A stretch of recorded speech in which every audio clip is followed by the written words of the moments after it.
What you're experiencing is the cold empath phenomenon, a brutal but necessary new stage of your own evolution. It works like this. Your heart didn't actually turn to stone. It just finally ran out of fuel for people who never bothered to refill it. You gave every piece of yourself. You cared when everyone else walked away. And you kept showing up until the exact second something inside you simply stopped. Not because you wanted to, but because your internal compass finally shattered. And now you're the one who's become completely unreachable. Let's talk about the signs that an empath has officially crossed over to the other side. Point 1. You've abandoned the need to justify yourself. There was a season in your life when you would bleed words, desperate to make others grasp your heart. You'd compose those massive blocks of text, stay awake through the early hours debating, doing whatever was necessary to be validated. But these days, the quiet is simply easier. You've woken up to the fact that most people aren't seeking a connection, they're seeking compliance. So, you've quit spending your energy on ears that were never open to begin with. When a person asks what's wrong, you just say you're fine. Even if your internal world is in chaos, the sheer effort of teaching someone how to care has become a burden you're no longer willing to lift. Point 2. Your phone stays dark by choice. Think back to when you were a slave to your notifications. You jumped to reply within seconds because you knew the sting of being ignored, and you refused to let anyone else feel that way. That version of you has evaporated. Now your device sits face down for hours, or maybe even an entire weekend. The alerts pile up and you feel absolutely nothing. It isn't about being busy. You're just finished being the person who keeps the bridge from collapsing. You've noticed something profound. When you stop pulling the weight, the connection simply dies. And that realization tells you everything you ever needed to understand about your value in their lives. Point 3. You've perfected the shallow-end social mask. You can grin, participate in the joke, and appear fully engaged while keeping your true self miles away. It's as if you've installed a one-way mirror around your inner life.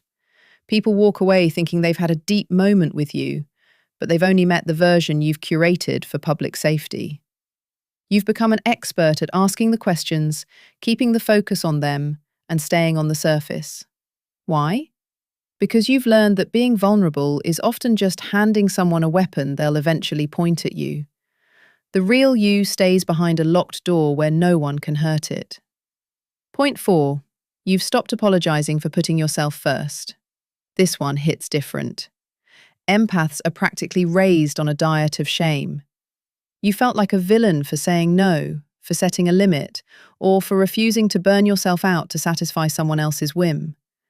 But something in the atmosphere shifted. You started paying attention to how the people who screamed the loudest for your help were the ones who vanished when you needed a hand. You saw how your total burnout was just an inconvenience to them.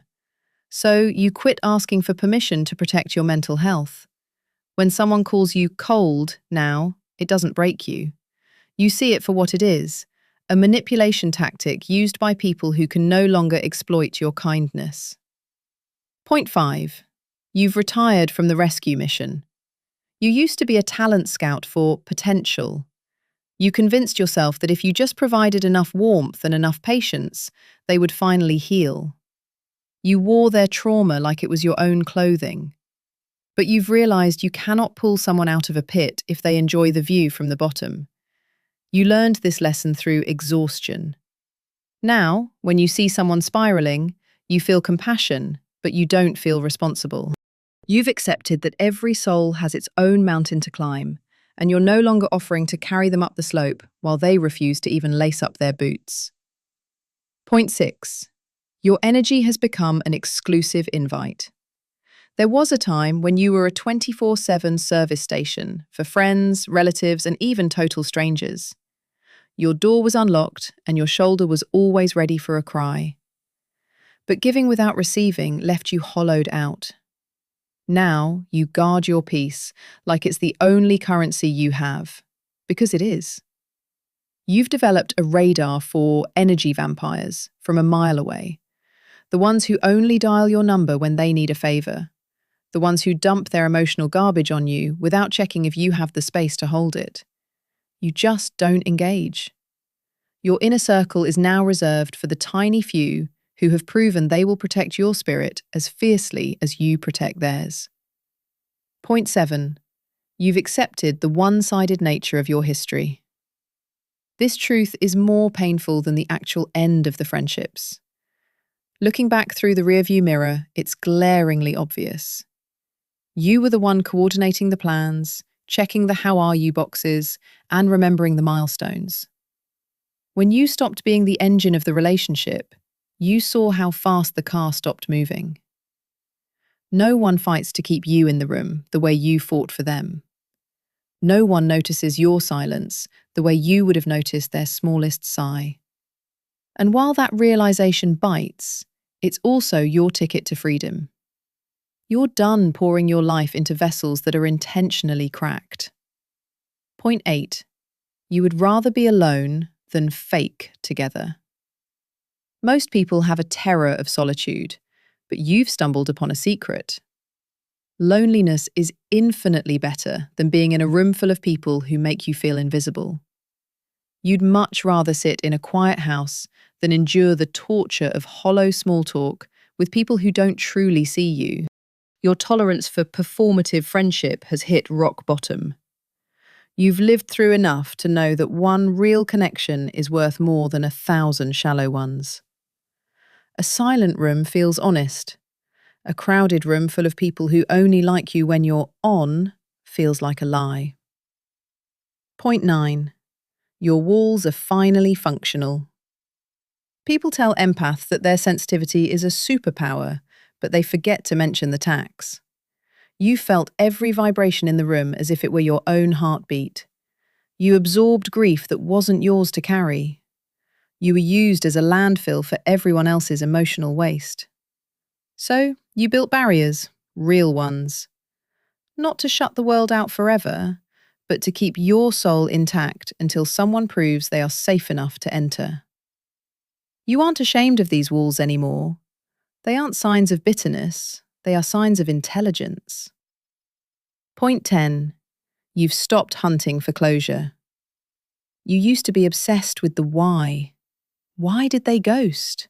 What was your mistake? How could they be so indifferent after everything you shared? You would dissect every old text and replay every argument, looking for the exact moment the rope snapped. But you finally realized that closure is a fairy tale told to people who can't let go. Some people will never explain themselves because they lack the self-awareness to do so. Or worse, they simply don't care. So, you've started writing your own endings. You decide when the chapter is finished. You've stopped waiting for the "I'm sorry" that's never coming, and the explanation that wouldn't fix anything anyway. Point 11. Your empathy is now governed by boundaries. Here is what people get wrong. Becoming guarded doesn't mean you've stopped feeling. You still have a massive heart. You still notice the pain in others' eyes. The difference is that you no longer set yourself on fire to keep the world warm. You can recognize someone's suffering without letting it drown you. You can offer a hand without letting them pull you into the deep end. Your empathy has evolved from a vulnerability they could exploit into a tool that you control. You give from your overflow now, never from your last drop of water. Point 12. You've realized that your story is a privilege, not a public record. You used to be an open book. You would share your scars, your past, and your struggles, thinking that being raw would build a bridge. Sometimes it did, but usually it just gave people a map of your triggers to use against you later. You've become much more selective about who gets to see your wounds. Not everyone has earned the right to know your history. Not everyone can be trusted with your truth. Now you share in fragments, testing the waters with people who have shown they can handle your heart with the respect it deserves. Point 13. You are perfectly fine with being the villain in their story. The people who knew the old you don't recognize this person. They call you distant, cold, or changed. And you know what? They're right. You have changed. But what they label as coldness is actually just you having a spine. What they call distance is actually just you having standards. You've stopped trying to explain your evolution to people who only liked you when you were broken. Let them think what they want. Their opinion of you is no longer your problem to solve. You've made peace with being called difficult by people who found you too easy to walk over. Point 14. You've accepted that healing isn't a straight line. Some mornings you feel invincible, solid, and completely detached from the ghosts of your past.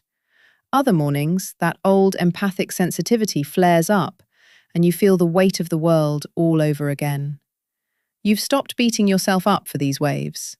Choosing to be cautious after being betrayed isn't a failure. It's a process. You aren't damaged for wanting to be safe. You aren't unfeeling for being careful. You are a person who loved with every fibre of their being and got burned. Now you're just learning a different way to love, starting with the person in the mirror. Point 15.